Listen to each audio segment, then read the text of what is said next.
あなたは投資や蓄財の世界で囁かれる。こんな不思議な噂を聞いたことはありませんか？資産1000万円までは地獄の坂道だが、3000万円を超えた瞬間、背中に羽が生えたように加速する。これは単なる都市伝説ではありません。実際にそこへ到達した多くの人が口を揃えて言う紛れもない事実です。もしあなたが今、必死に節約しているのになかなか増えない。まだ怖くて投資に踏み切れない。そう感じて苦しんでいるのなら、今日の話はあなたの視界を一気に晴らす特効薬になるはずです。今日お話しするのは、アッパーマッソーと呼ばれる資産3000万円から5000万円の領域に入った人だけが見ているお金が増える本当の構造についてです。複利の力だけではありません。そこには社会的信用の変化、そしてメンタルと時間の使い方の変化という目に見えない強力なエンジンが隠されています。しかし同時に警告もしなければなりません。このエンジンの扱い方を間違えると、あなたはお金はあるのに人生を楽しめないという最も恐ろしい使わなさすぎのリスクに直面することになります。増やせない人と加速度的に増やせる人の決定的な差とは何か、そして増えた資産を使って人生をどう彩るべきか、雑学や心理学、そして数々の研究データをもとに徹底的に解説していきます。ようこそお金と自由の航路へ。船長です。さて、まずは結論から申し上げましょう。資産3000万円が持つ真の価値、それは単なる安心感ではありません。あなたの人生を支配していた重力が反転し、お金のために働く人生から、お金があなたのために働く人生へと、世界がガラリと変わる得意点だからです。なぜ資産3000万円を超えるとお金が加速度的に増え始めるのか。理由は大きく分けて3つあります。1つ目は複利の爆発、2つ目は機会損失の回避、3つ目は信用の拡張です。まず1つ目、これは王道ですが、複利の力です。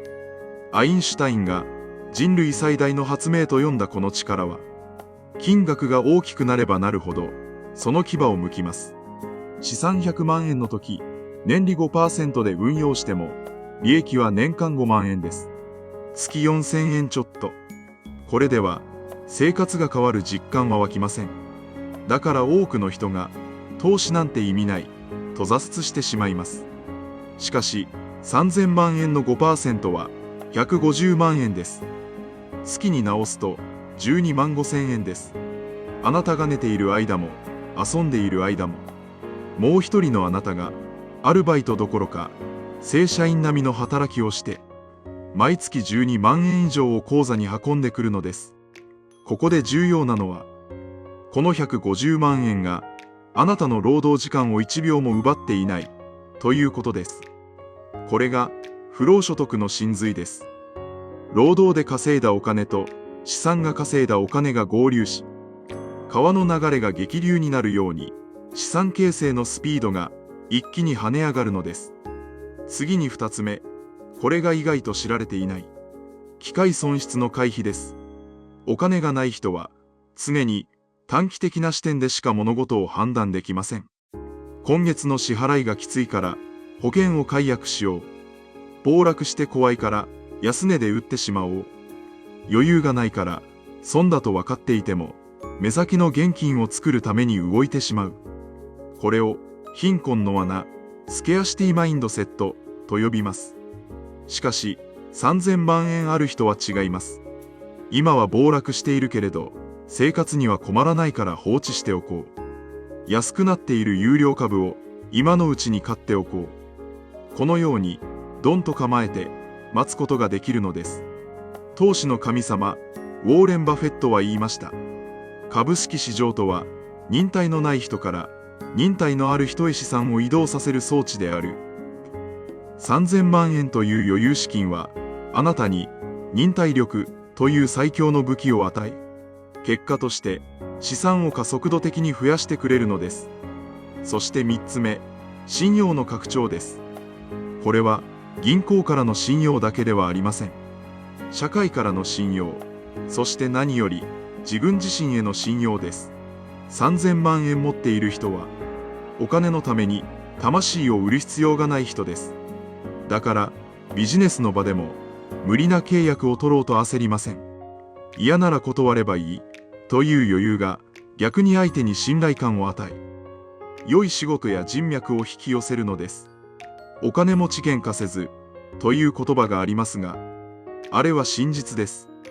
心に余裕があるから無駄な争いを避け、時間を有効に使い、その結果さらに豊かになっていく。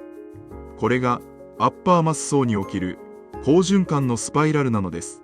いかがでしょうか。これが資産が勝手に増えていく構造の正体です。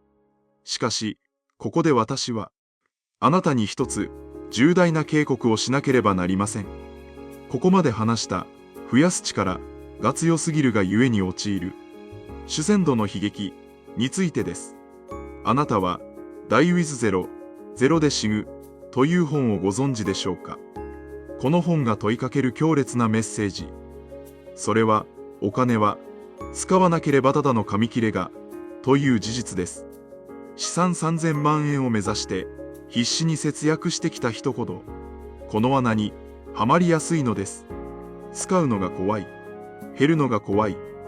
そう思って60代、70代になっても常に火を灯すような節約を続け、資産を5000万、1億と増やし続ける。でも考えてみてください。人間の体には賞味期限があります。20代で行くヨーロッパ旅行と80代で行くヨーロッパ旅行。同じ100万円を使っても、そこから得られる感動や経験値は全く違うものになります。お金の価値は年齢とともに目減りしていくのです。これを経済学用語で限界効用の低減とも言えますが、もっとシンプルに言えば、思い出を作る能力は加齢とともに衰えるということです。3000万円という資産はあくまで人生を豊かにするための燃料です。燃料タンクを満タンにすることだけに夢中になってドライブに出かけるのを忘れてしまっては本末転倒です。では私たちはどうすればいいのでしょうか。増やすことと使うこと、このバランスをどう取ればいいのでしょうか。ここでアッパーマッ層の賢い人たちが実践している3つの黄金ルールをご紹介します。ルールその1、資産のなる木と思い出のなる木を分ける。資産3000万円のうち、例えば2000万円は鉄壁の守りとして運用し続けます。これは老後の安心や不労所得を生み出すための金のガチョウです。絶対に手をつけません。しかし残りの1000万円、あるいはそこから生まれる配当金は思い出への投資として積極的に使っていくのです。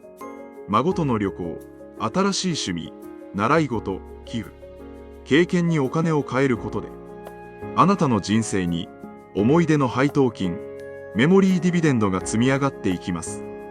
これこそが人生の幕を下ろす瞬間にいい人生だったと思える唯一の資産です。ルールその2、時間を買う意識を持つ。お金持ちとそうでない人の決定的な差。それは時間に対する価値観です。お金がない人は時間を売ってお金を得ます。しかしアッパーマッソーはお金を払って時間を買います。家事代行を使う、タクシーに乗る、性能の良い時短家電を買う、節約のために遠くのスーパーに行くのをやめる。そうして生まれた時間を自分への投資や大切な人との時間に充てるのです。時間ができれば心に余裕が生まれ、新しいアイデアが浮かび、結果としてまた資産が増える。このサイクルを回せるようになるのが3000万円のステージです。ルールその3、自分軸の幸福を定義する。ここでもまた心理学の話をしましょう。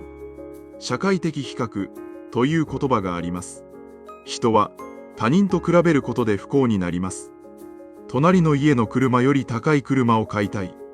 同期よりいい時計をしたい。この競争に参加している限り、いくら資産があっても幸せに離れません。上には上がいるからです。3000万円持っているのに、ユニクロを着て軽自動車に乗っている人が、なぜ最強なのかわかりますか？彼らは他人との比較レースから降りているからです。自分が心地よいなら、それでいい。ブランド物より機能性が高い服が好きだ。この自分軸を持っているからこそ、無駄な浪費をせず、本当に価値あるものにお金を使える。だから、満足度が高いのにお金が減らないのです。もしあなたが今、3000万円を目指している途中なら、あるいは、達成したけれど不安が消えないなら、今日から少しだけ意識を変えてみてください。ただ貯めるのではなく、未来の選択肢を増やしているんだと考えてください。そして、時には、その増えた選択肢を使って小さな贅沢をしてみてください。コンビニで値段を見ずにスイーツを買う。気になっていた本を大人買いする。そんな小さな使う練習。将来、大きな資産を持った時に、それを使いこなすための訓練になります。資産3000万円。それは人生のゴールではありません。そこは重力反転のスタート地点です。労働収入だけに頼る人生から、資産と共働きし、時間を味方につけ、自分の意思で人生をコントロールできる、純富裕層への入り口です。その入り口に立ったとき、あなたが持っているべきなのは、通帳の数字だけではありません。このお金を使って、どんな景色を見ようかという、ワクワクする心です。今日のお話を聞いて、お金を増やすモチベーションが上がった。使うことへの罪悪感が少し減った。そう思った方は、ぜひ高評価ボタンを押して、その気づきを教えてください。皆さんの反応が、私の後悔のエネルギーになります。また、コメント欄で、私は資産が増えてから、こんな風に考えが変わりました。